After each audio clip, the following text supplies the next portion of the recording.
Hallo en welkom by The Answer Series se natuurwetenskappe video's gebaseer op ons studiegidse.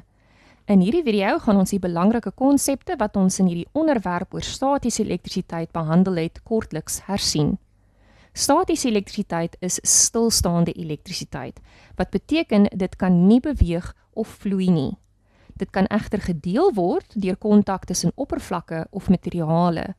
Wanneer statiese elektrisiteit vrygestel word, sê ons dat statiese ontlading plaasgevind het.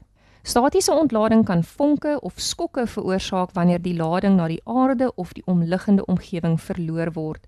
En 'n goeie voorbeeld van statiese ontlading wat natuurlik voorkom is weerlig. Statiese elektrisiteit beïnvloed meestal isolators, met ander woorde materiale waarin elektriese lading nie vrylik vloei nie en waarin die lading op die oppervlak opbou of versamel.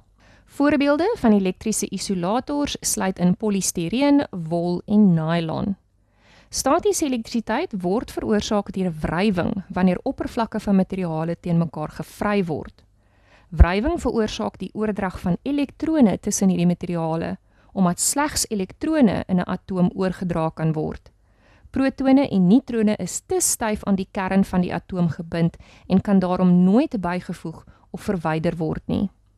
Wanneer elektrone oorgedra word, sal die lading van 'n voorwerp verander.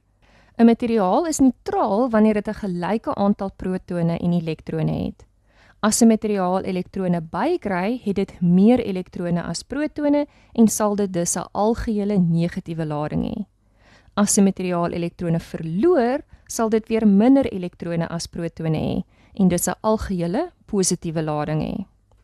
Laastens kan gelaaide voorwerpe mekaar beïnvloed. Voorwerpe met gelyksoortige of dieselfde ladings sal mekaar afstoot. Byvoorbeeld 2 negatief gelaaide voorwerpe sal mekaar afstoot of 2 positief gelaaide voorwerpe sal mekaar afstoot. Voorwerpe met ongelyksoortige of teenoorgestelde ladings sal mekaar egter aantrek. 'n Voorwerp met 'n positiewe lading sal dus 'n voorwerp met die teenoorgestelde negatiewe lading aantrek. Gelaaide voorwerpe kan ook die verspreiding van ladings in neutrale voorwerpe beïnvloed en sodoende statiese elektrisiteit veroorsaak. 'n Gelaaide voorwerp sal die verspreiding van elektrone in die neutrale voorwerp beïnvloed, wat dan 'n tydelike positiewe en negatiewe kant op die voorwerp skep. Dit sal veroorsaak dat die gelaaide voorwerp die neutrale voorwerp aantrek of afstoot afhangend van hulle onderskeie ladings.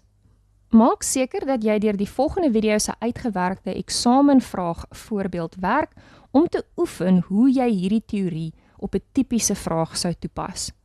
Belangrike dinge om altyd te onthou wanneer jy met statiese elektrisiteit werk. Slegs elektrone kan beweeg en dus oorgedra word. Tweedens, as die aantal elektrone gelyk is aan die aantal protone, het die voorwerp 'n neutrale lading. Wanneer daar meer elektrone as protone is, het die voorwerpe algehele negatiewe ladings.